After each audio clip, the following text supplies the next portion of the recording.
Hello dear. तो आप लोग जो लोग को 5 तारीख का एग्ज़ाम है उनको पता है कि 5 तारीख से एक दिन पहले आप इस वीडियो को देख रहे होंगे, या बहुत लोग को जो है हो सकता है 5 के एग्ज़ाम नहीं है तो उसके बाद 11 और 12 का एग्ज़ाम है। ठीक है, तो आप लोग को पता है कि जिन लोगों का 11 और 12 में एग्ज़ाम है उनको कुछ पढ़ने का और मौका मिल गया है, तो उन लोगों को ये वीडियो सब काफ़ी हेल्पफुल होगा। आपका लगातार कंटिन्यू जो है एएनएम के लिए क्लास जो है आपके 11 तारीख तक चलेंगे, समझ गए। और मैं ज़रूर आप लोग को बताना चाहता हूँ कि मैं आपको बिल्कुल आप जो है कमेंट में क्वेश्चन बता सकते हैं कि कौन कौन से क्वेश्चन जो है आपके एग्जाम में पूछे गए हैं। ठीक है, बजाबते मैं पोस्ट कर दूंगा, वहाँ पे जो है आप लोग बताइएगा कि कब कब कौन कौन से क्वेश्चन जो है एग्जाम में पूछे गए हैं। ओके, चलिए हम लोग देखते हैं। तो आज का फिलहाल जो क्वेश्चन लेकर आए हैं 50 प्लस क्वेश्चन है आज के इस भी वीडियो में, और बहुत इंपॉर्टेंट प्रश्न सब है और सभी के सभी प्रश्न एक्यूरेट आंसर के साथ में मिलेगा। और यहाँ पे लगभग मैं 57 क्वेश्चन लेकर आया हूँ। ठीक है, जिसको आप जो है 68 नंबर के इस वीडियो में देख रहे होंगे। तो चलिए करते हैं शुरू। प्रश्न है आपके सामने, एकदम देख सकते हैं। आंसर देखिए, बहुत लोग कहते हैं कि आप आंसर क्यों दे देते हैं। माय डियर, आंसर हम इसलिए दे देते हैं ताकि आप खुद से भी वीडियो को देखकर जल्दी जल्दी जो है निकल सके। ठीक है, ऐसा नहीं मेरे बोलने का इंतजार करें और आप लोग सुने।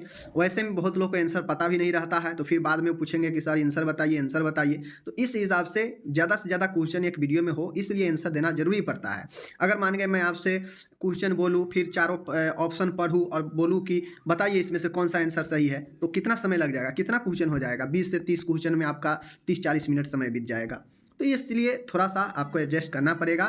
चलिए, पहला प्रश्न है आपके सामने, हीमोडायलिसिस से उत्पन्न कॉमन जटिलता कौन सा होता है। आपको पता है दो तरह के जो है डायलिसिस मुख्यतः होता है, एक होता है पेरिटोनियल डायलिसिस और एक होता है आपका हीमोडायलिसिस। ठीक है, तो डायलिसिस करने पर हीमोडायलिसिस में मुख्यतः जो जटिलता कॉम्प्लिकेशन जो होता है वह रक्तचाप कम हो सकता है, हाइपोटेंशन हो सकता है। समझ गए, क्योंकि ब्लड निकलता है शुद्ध होने के लिए, तो हो सकता है हाइपोटेंशन हो जाए, रक्तचाप के अचानक से कमी हो जाए। लंबर पंक्चर के उपरांत, मतलब लंबर पंक्चर एलपी करने के बाद मरीज को निम्न में से कौन सी पोजीशन में लिटाया जाता है। तो लंबर पंक्चर करने के बाद जो पोजीशन होता है वह सुपाइन पोजीशन में मरीज को लिटाया जाता है। ठीक है, इस चीज को ध्यान में रखिएगा। आगे का प्रश्न है, यहीं पे प्रश्न है। प्रश्न कहता है भूख न लगना क्या कहलाता है। माय डियर, भूख न लगना एनोरेक्सिया कहलाता है। ठीक है, हाइपोक्सिया क्या कहलाता है, कमेंट करके बताइए। इंसोमनिया जो है नींद में कमी को इंसोमनिया कहते हैं, तो ये सब आपको पढ़ा चुके हैं, समझ गए। आगे का प्रश्न है आपके सामने में, प्रश्न है न्यूमोथोरैक्स एक जटिल अवस्था है जिसका लक्षण क्या होता है। तो न्यूमोथोरैक्स का मतलब होता है air collection in plural space, मतलब फेफड़े के जो जगह होता है वहाँ पे हवा का भर जाना, इकट्ठा हो जाना न्यूमोथोरैक्स कहलाता है। समझ गए चीज़ों को। आगे चलिए, कहता है पैराप्लेजिया का क्या अर्थ है। माय डियर, पैराप्लेजिया का अर्थ होता है कि पैरालाइसिस ऑफ लोअर एक्सट्रीमिटी, मतलब शरीर के निचले अंगों में लकवा मारना ही पैराप्लेजिया कहलाता है। यानी आधे अंगों में जो है आपका पैराप्लेजिया का मतलब यही होता है, समझ गए। नॉर्मल सलाइन क्या है, तो नॉर्मल सलाइन एक आइसोटोनिक सॉल्यूशन जो होता है, NS जो होता है वह आइसोटोनिक होता है, इस चीज़ को ध्यान में रखिएगा। तो नॉर्मल सलाइन NS जो होता है आइसोटोनिक प्रकार के होता है, समझ गए। आगे चलिए, आपके सामने प्रश्न है, कहता है प्लूरल कैविटी के पस होना क्या कहलाता है। प्लूरल कैविटी, जहाँ पे फेफड़ा मौजूद है जिस कैविटी में, उस कैविटी में आपका अगर पस भर जाता है, जैसे मानिए ये हमारा कैविटी है, ठीक है, एक कैविटी है, ठीक है, इसी कैविटी में मान गए फेफड़ा है, ठीक है, ये फेफड़ा है, अंदर वाला क्या है, ये फेफड़ा है। अब ये कैविटी में जो ये जगह है ये वाला, इसमें अगर पस भर जाता है तो इसे हम लोग एम्पाइमा कहते हैं। क्या कहते हैं, एम्पाइमा कहते हैं। अगर फेफड़ा के एल्वोली में अगर हवा भर जाता है तो उसे हम लोग एम्फाइस्मा कहते हैं, इस चीज़ को ध्यान में रखना है। आगे है, निम्न विकार में सीरम बिलिरुबिन स्तर बढ़ा हुआ पाया जाता है। तो सीरम बिलिरुबिन बढ़ने का मतलब होता है, बिलिरुबिन लेवल जब बढ़ता है तो जॉन्डिस को सूचित करता है, जो आपके लीवर प्रोड्यूस करता है, समझ गए। हाइपरटेंशन होता है रक्तचाप बढ़ना।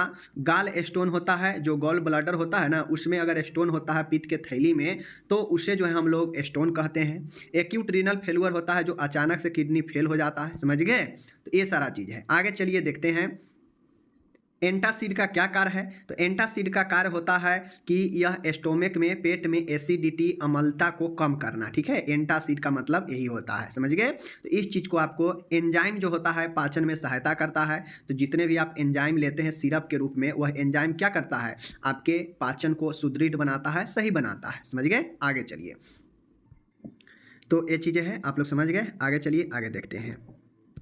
आगे प्रश्न जो कहता है पेप्टिक अल्सर, जो कि आपके पेट में जो छल्ला पड़ जाता है पेट के म्यूकस में, उसमें पेप्टिक अल्सर के सबसे कॉमन साइट कहाँ है? तो पेप्टिक अल्सर में जो सबसे कॉमन साइट होता है वह ड्यूडेनम होता है। आपका पता है कि छोटी आंत का 3 भाग होता है, ड्यूडेनम, जेजुनम और इलियम, ठीक है।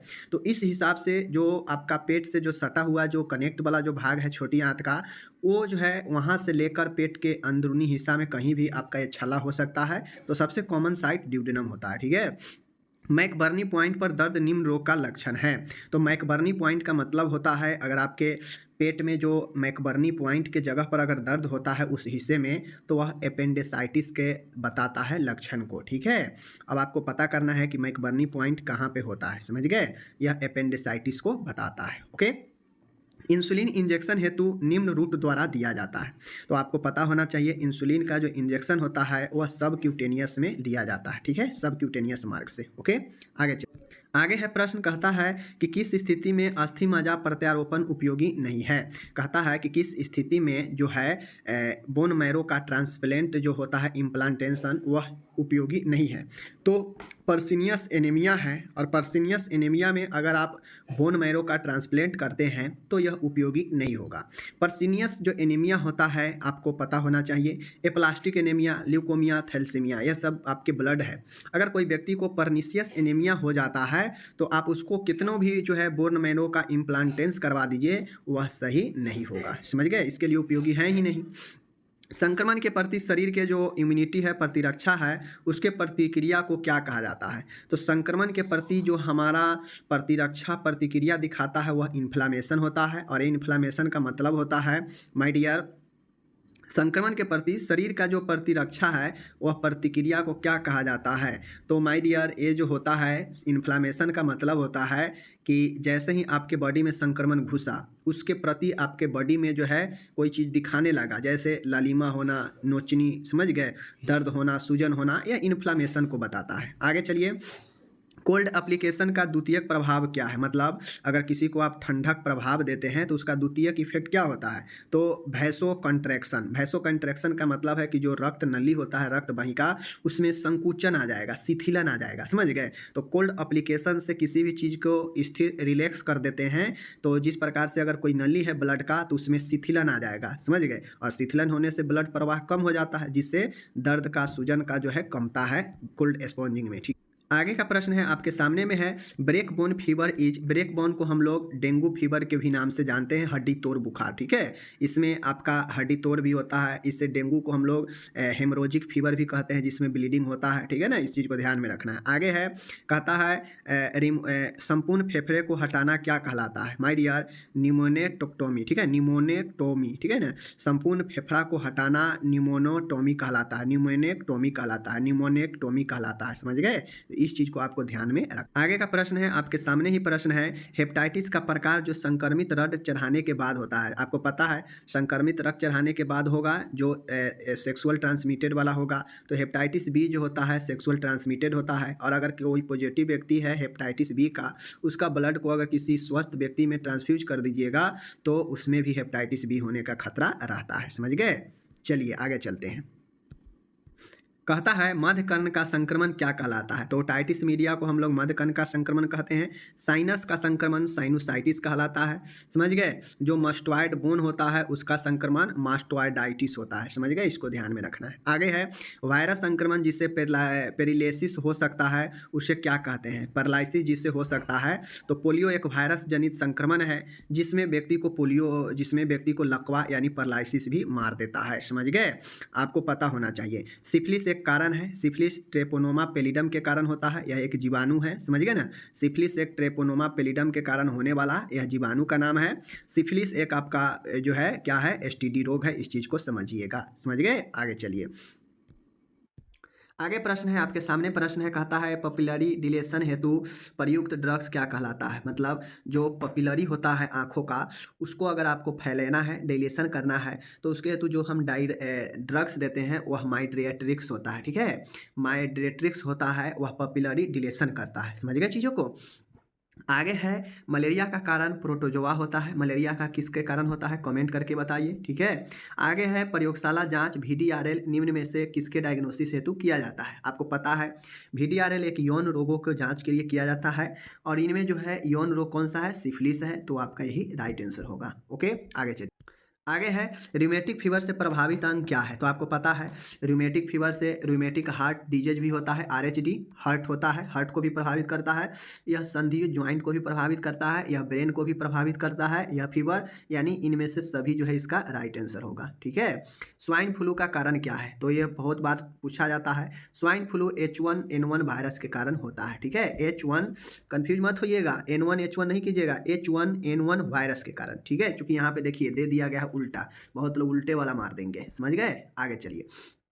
आगे आपके प्रश्न है, कहता है लुंड एवं ब्राउडर चार्ट का प्रयोग निम्न में से मरीजों के लिए हेतु किया जाता है। किस मरीजों के लिए किया जाता है, तो लुंड एवं ब्राउडर का प्रयोग जो है बर्न पेशेंट के लिए जो है आपके किए जाते हैं, ठीक है। किसके लिए, बर्न पेशेंट के लिए लुंड एवं ब्राउडर चार्ट का उपयोग किया जाता है, बर्न पेशेंट के आकलन के लिए, ठीक है। आगे चलिए। आगे है, कहता है ब्रेकीथेरेपी क्या है। तो माय डियर, ब्रेकीथेरेपी होता है रेडिएशन थेरेपी, जो कि एक कैंसर का उपचार किया जाता है, उसमें रेडियोथेरेपी का एक प्रकार होता है ब्रेकीथेरेपी। ओके। आगे है डिप्थीरिया के प्रति संवेदनशीलता जानने हेतु किया जाने वाला टेस्ट क्या है। तो डिप्थीरिया के लिए हम लोग सिक टेस्ट करते हैं डिप्थीरिया को पता करने के लिए, ठीक है। आगे चलिए। आगे आपको यहाँ पे है, कहता है हॉजकिंस डिजीज निम्न में से किस तंत्र को प्रभावित करता है। माय डियर, हॉजकिंस डिजीज जो होता है यह लिम्फेटिक सिस्टम को प्रभावित करता है। किसको, हॉजकिन डिजीज जो है लिम्फेटिक सिस्टम, जो लिम्फ नोड्स होता है, लिम्फेटिक जो सिस्टम है उसको प्रभावित करता है, समझ गए। आगे चलिए। आगे का प्रश्न है, निम्न में से साइकोटिक विकार कौन सा है। साइकोटिक विकार के मतलब समझते हैं, मानसिक रोग, समझ गए। तो इनमें से जो आप यहाँ पे है, कहता है साइकोटिक बीमारी कौन सा है, साइकोटिक। तो साइकोटिक एक होता है मानसिक रोग दो प्रकार के, एक साइकोटिक होता है और एक आपका न्यूरोसिस होता है। तो जो एंजाइटी वगैरह हो गया, OCD हो गया, ठीक है, OCD हो गया, एंजाइटी हो गया, तो ये सब एपिलेप्सी हो गया, ये सब आपका जो है क्या है, सीजर हो गया, ये सब न्यूरोटिक प्रकार का होता है, समझ गए। जबकि डिप्रेशन हो गया, मेनिया हो गया, स्किजोफ्रेनिया हो गया, मतलब गंभीर मानसिक जो रोग होता है जिसमें व्यक्ति का व्यवहार पूर्ण रूप से प्रभावित हो जाता है, तो वह साइकोटिक प्रकार का होता है, समझ गए। तो स्किजोफ्रेनिया में यही होता है, व्यक्ति के व्यवहार, व्यक्ति के हर चीज़ प्रभावित हो जाता है, खान पीन सब, ठीक है। जबकि फोबिया, एंजाइटी, हिस्टेरिया, ये सब जो है आपका न्यूरोटिक प्रकार का है। निम्न में से कौन सा निद्रा विकार का उदाहरण है। नींद का जो प्रॉब्लम होता है, इंसोमोनिया भी नींद का प्रॉब्लम है। हाइपरसोमनिया में पेशेंट को बहुत ज़्यादा नींद आता है, ठीक है। सोमना ओबलिज्म, जो कि नींद में चलना कहते हैं, यह भी एक नींद का ही समस्या है। तो इनमें से तीनों नींद का समस्या है, समझ गए। आगे है, कहता है अंधेरे में हिलते हुए पैर की परछाई को भूत मान लेना निम्न में से किसका उदाहरण है। माय डियर, कोई ऐसा व्यक्ति है जिसका परसेप्शन गलत है, प्रतिरक्षण गलत हो जाता है, किसी भी चीज़ को ज्ञात करने में परेशानी आता है, तो उसको इस प्रकार की समस्या देखा जाता है कि सामने अपने रसरी हिल रहा है, समझ गए, पैर खड़ा है तो रसरी है तो उसको स्नेक समझ लेगा, पैर खड़ा है तो अंधेरे में उसको भूत समझ लेगा। तो इस प्रकार के समस्या जो है आपका डेलूजन होता है, मति भ्रम में कहते हैं, समझ गए। इसको ध्यान में आपको देखना है। आगे चलिए। आगे का प्रश्न है, कहता है मेनिया के उपचार में प्रयुक्त प्रमुख मूड स्टेबलाइजिंग ड्रग्स कौन सा है। तो माय डियर, एक बार दिमाग में खोल कर रख लीजिए कि हैलोपेरिडोल, बेंजोडाइजापान और एल्प्राजोलम, यह सब मानसिक रोगों के उपचार में आता है, ठीक है। लेकिन ये जो लिथियम होता है ना, यह लिथियम आपके प्रमुख रूप से जो उन्माद के पेशेंट होता है मेनिया वाला, उसके उपयोग में लिथियम बहुत ज़्यादा उपयोगी होता है, ठीक है। निम्न के अतिरिक्त सभी न्यूरोटिक विकार है। अब यहाँ पे आना गया, ऊपर साइकोटिक देखे, यहाँ पे न्यूरोटिक आ गया, तो फोबिया भी न्यूरोटिक है, समझ गए। हाइपोकॉन्ड्रियासिस भी न्यूरोटिक है, PTSD भी न्यूरोटिक है। लेकिन जो डिप्रेशन होता है, जो मेनिया होता है, यह साइकोसिस है, समझ गए। तो ये आपका साइकोसिस है। भारत का प्रथम मानसिक स्वास्थ्य एक्ट, मतलब मानसिक स्वास्थ्य जो नियम है, किस वर्ष पारित किया गया। तो आपको पता है 1987 में, ठीक है ना। आगे चलिए। कहता है मेनिया से पीड़ित मरीजों में किस प्रकार का डेलूजन होता है। माय डियर, जो मेनिया के पेशेंट होता है, जिसको मेनिया वाला पेशेंट के बारे में हम पहले भी बता चुके हैं कि वैसा मरीज जिसको अपने आप में बहुत ज़्यादा जो है बुद्धिमान लगता हो, अपना आप को बहुत ज़्यादा जो है कि दिखाने में उसको बनता हो, एक दूसरे को अपने को खाली सिर्फ बड़ाई करता हो, अपने आप को महानता दिखाता हो, जो है सो हम ही हैं, ठीक है ना। काफ़ी बोलता हो, गुनगुनाता हो, अंदर ही अंदर बुदबुदाता हो, तो वह मेनिया वाला पेशेंट होता है, समझ गए। और इसमें जो है डेलूजन ऑफ ग्रेंडियोसिटी, मतलब उसके अंदर खुद के ऐसा भ्रम रहता है कि वह जो है उसे लगता है कि हम सबसे महान है, समझ गए। डेल्यूजन ऑफ ग्रेंडियोसिटी यानी महानता का भ्रम रहता है, समझ गए, कि सबसे ज़्यादा महान हम ही है। क्लॉस्ट्रोफोबिया का मतलब होता है बंद स्थान से डर लगना, फियर ऑफ क्लोज स्पेस, समझ गए। आगे देखिए, बहुत अच्छे अच्छे हम आपको मेंटल हेल्थ का भी बताएंगे। निम्न स्थिति में मरीज को ईसीटी माना जाता है, सॉरी ईसीटी दिया जाता है। तो माय डियर, इंक्रीज आईसीपी, समझ गए। माना के मतलब हो क्या चीज़, जिसमें व्यक्ति को कंट्राइंडेक्शन हो, निषेध हो। किन स्थितियों में ईसीटी नहीं दे सकते हैं, तो जो हार्ट का पेशेंट हो, एमआई का, उसको भी नहीं देते हैं। अगर किसी को इंट्रा क्रेनियल प्रेशर बढ़ा हो, उसको भी नहीं देते, ठीक है। तो जिसका अगर क्रेनियल प्रेशर बढ़ा होगा, इंट्राक्रेनियल प्रेशर, उसको भी नहीं देते हैं। प्रेगनेंसी में भी नहीं देते हैं, यानी इन सभी में जो है माना होता है ईसीटी देना, समझ गए। आगे चलिए, आगे आगे है माय डियर, कहता है कि यहाँ पे डेमनेशिया का सर्वाधिक कॉमन कारण क्या है। माय डियर, डेमनेशिया का सर्वाधिक जो कॉमन कारण होता है, मनोभ्रंश इसको कहते हैं। इसमें होता है एल्जाइमर डिमेज, ठीक है ना। एल्जाइमर डिजीज जो कि बुढ़ापा में सबसे ज़्यादा होता है, व्यक्ति में मेमोरी लॉस होता है, यह डेमनेशिया का सर्वाधिक कॉमन कारण एल्जाइमर डिजीज है, समझ गए। निम्न के अलावा सभी व्यवहार थेरेपी है। निम्न के अलावा कौन व्यवहार थेरेपी है, तो फ्लडिंग भी एक व्यवहार थेरेपी है, सिस्टमेटिक डिजेंटिसाइजेशन भी, एवर्जन थेरेपी भी आपका बिहेवियर थेरेपी है। बट हिप्नोसिस एक आपका आर्टिफिशियल नींद उत्पन्न करने का एक तकनीक है, समझ गए। एंजाइटी डिसऑर्डर के उपचार हेतु प्रयुक्त ड्रग्स कौन सा है, मतलब चिंता के विकार को अगर उपचार करना है चिंता का, तो निम्न दवाई कौन सा है, तो बेंजोडाइजापान। एंटी साइकोटिक दवाई तो साइकोटिक वाले मरीज का है, जो कि एंजाइटी साइकोटिक नहीं है, न्यूरोटिक है। एंटी डिप्रेसेंट डिप्रेशन पाने के लिए। एंटी पार्कहंस जो दवाई होता है, यह आपके जो साइकोटिक दवाई लेने के बाद जो इफेक्ट पड़ता है, साइड इफेक्ट, उसके इलाज के लिए एंटी पार्किंसन होता है, समझ गए ना। तो उम्मीद है आपको समझ गए होंगे। अब यहाँ पे कहता है क्रिप्टोकिडिज्म का क्या अर्थ है। माय डियर, क्रिप्टोकिडिज्म का अर्थ होता है कि अनडिसेंडेड टेस्टिज। अनडिसेंडेड टेस्टिज का मतलब होता है, क्रिप्टोकिडिज्म का मतलब होता है कि एक बच्चा है, बच्चा जब जन्म लेता है तो उसका जो टेस्टिज होता है, जो उसका वृषण होता है, वह आपके स्टोमक के ही कैविटी में रहता है। स्टोमक के कैविटी से बाहर उतरता है स्क्रोटम में जन्म के बाद, समझ गए। तो कुछ बच्चे में होता यह है कि वह स्क्रोटम में उतर ही नहीं पाता है, पेट के एब्डोमिनल कैविटी में ही जो है रहता है टेस्टिज, तो उससे ही हम लोग जो है क्रिप्टोकिडिज्म कहते हैं, समझ गए। डाउन सिंड्रोम को निम्न नाम से जानते हैं। माय डियर, डाउन सिंड्रोम को मंगोलवाद भी कहते हैं और मंगोलिज्म भी कहते हैं और ट्राइसोमी 21 भी कहते हैं, ठीक है। LBW लो बर्थ वेट शिशु वह है जिसका जन्म के समय भार 250 यानी 2.5 kg यानी 2500 ग्राम से कम हो जाता है भार, तो उसे लो बर्थ वेट बेबी कहते हैं, समझ गए। आगे चलिए, सब आपको मैं पहले कहता है बच्चों में BCG का टीका कहाँ लगाया जाता है, किस। तो मैं डियर बता दूं कि जो BCG का टीका होता है वह बच्चों में बाएं हाथ के ऊपरी हिस्सों में दिया जाता है, ठीक है, आपको ये बता चुके हैं। बिल्सम ट्यूमर जो कि एक किडनी का रोग है, बच्चों में विटामिन D की कमी से रिकेट्स उत्पन्न होता है, समझ गए ना। तो ये सारे चीज़ को आपको ध्यान। कहता है नवजात बच्चों में जॉन्डिस के उपचार हेतु प्रयुक्त थेरेपी कौन सा है, तो फोटोथेरेपी है। रेडिएशन कैंसर के लिए, समझ गए। कीमोथेरेपी भी जो है आपके टीबी में भी चलता है और कीमोथेरेपी कैंसर में भी चलता है। बच्चों में चिकन पॉक्स का कारण क्या होता है, वेरिसेला वायरस होता है, पता होना चाहिए, समझ गए। Chicken pox. नॉर्मल डिलीवरी के बाद डैश के भीतर स्तनपान प्रारंभ करने का प्रयास किए जाना चाहिए। आधे से 1 घंटे के अंदर जो है आपके डिलीवरी के आधे से 1 घंटे के भीतर जो है आपके प्रारंभ करना चाहिए, स्तनपान का प्रयास करना चाहिए। आगे का प्रश्न है, कहता है हाइड्रोसिफिलस का क्या कारण है। माय डियर, मैं आपको पहले पढ़ा चुका हूँ कि हाइड्रोसिफिलस जो कि आपके बच्चे के मस्तिष्क पर होने वाला एक सूजन होता है जो जन्म के बाद होता है, यह होता है CSF सेरेब्रो स्पाइनल फ्लूइड के अधिक ओवर प्रोडक्शन के कारण, मतलब ज़्यादा बनता है लेकिन ऑब्जर्प्शन जो है कम होता है, जिसके कारण यह बढ़ते जाता है और यह सूजन के रूप में हाइड्रोसिफिलस कहलाता है, ठीक है। बच्चों में सर्वाधिक कॉमन रक्त कैंसर कौन सा होता है, तो रक्त कैंसर ल्यूकोमिया होता है। क्वास्कियोर का कारण क्या होता है, क्वास्कियोर के कारण प्रोटीन डिफिशियंसी होता है, तो इस चीज़ को आपको समझना है, ठीक है ना।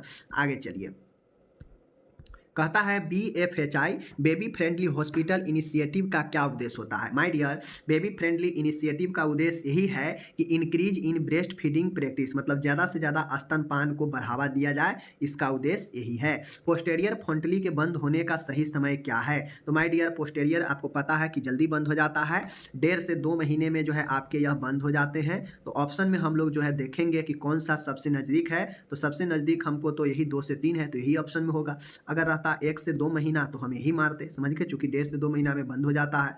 नॉर्मल अपगार स्कोर कितना होता है? तो सबसे अच्छा स्कोर जो है 7 से अधिक को ही माना जाता है, यह मध्यम माना जाता है, और इतना है तो काफ़ी कम होता है, ठीक है। तो इस हिसाब से, और टोटल अधिक से अधिक 10 ही होता है अपगार स्कोर में, समझ गए। तो ये आपका जो है, मैंने यहाँ पे आज टोटल कितने क्वेश्चन किए आपके सामने में है, यहाँ पे मैं आपको बता देता हूँ। टोटल मैंने 57 क्वेश्चन कराया, जिसमें मानता हूँ कि 7 क्वेश्चन रिपीटेड होगा, फिर भी 50 क्वेश्चन आपको 50 क्वेश्चन आपको नए नए देखने को मिला।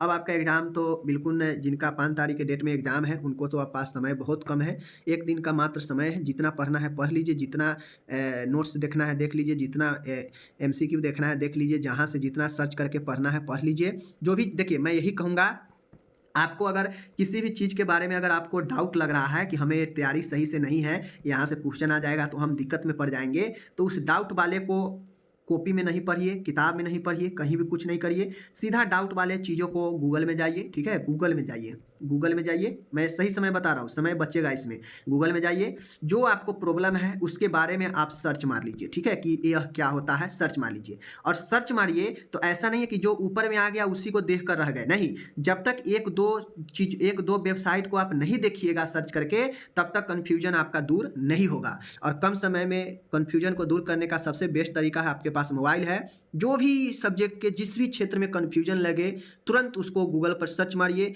और 2-3 जगहों पर देखें कौन कौन से वेबसाइट एक जैसे दिया गया है और उसको फॉलो करें, ठीक है। तो ये जो है बेस्ट तकनीक है, क्योंकि अगर कॉपी उल्टाएंगे तो उल्टाते रह जाएंगे एक विषय का, बुक उल्टाएंगे तो उल्टाते रह जाएंगे और आपका मिलेगा भी नहीं, समय भी बर्बाद होगा। लेकिन आपके पास मोबाइल है, जो भी टॉपिक आपके माइंड में आ जाए कि हमको ये टॉपिक में गड़बड़ लग रहा है, ये टॉपिक में ये पॉइंट गड़बड़ लग रहा है, नहीं समझ में आया, तुरंत गूगल पर सर्च मारिए। और सर्च मारने के साथ अगर आपको फोटो देखना हो तो पिक वाले पर क्लिक कर दीजिएगा, अगर आपको डिटेल से पढ़ना हो तो ऑल वाला रहता है उस पर क्लिक कर दीजिएगा। मतलब गूगल का सहारा लीजिए, कम समय है तो, समझ गए। और मैं ये नहीं कहता हूँ कि आप 1 चीज़ या 2 चीज़ या 3 चीज़ों पर ही देखकर विश्वास कर लें, सर्च मारें और उससे संबंधित आपको बहुत सारे नीचे नीचे तक खुलते जाएंगे वेबसाइट, उन सभी में देखिए कि कौन कौन में सामान दिया गया है और उसी को फॉलो करें, समझ गए। इससे आपका जो है समय बचत होगा और ज़्यादा से ज़्यादा जो है आप टेकअप कर पाएंगे, कन्फ्यूजन को दूर कर पाएंगे, समझ गए। ऐसे आप किताब उल्टाइएगा तो एक ही किताब में रह जाइएगा, दूसरा का मौका नहीं मिलेगा, तो ये सारा चीज़ होता है। बाकी मैं यही कहूँगा आप सभी डियर स्टूडेंट को बेस्ट ऑफ लक, ठीक है, best of luck, best of luck. मैं गॉड से यही प्रार्थना करता हूँ कि जो भी मेरे कांटेक्ट में आए हैं उन सभी का ज़्यादा से ज़्यादा स्टूडेंट का जो है जॉब हो, ज़्यादा से ज़्यादा स्टूडेंट का जो है सिलेक्शन हो, ताकि हमारा भी नाम हो और सारे कैंडिडेट का मनोबल बढ़े और आगे वो अपना और ज़्यादा हमारे बारे में प्रचार प्रसार कर सके।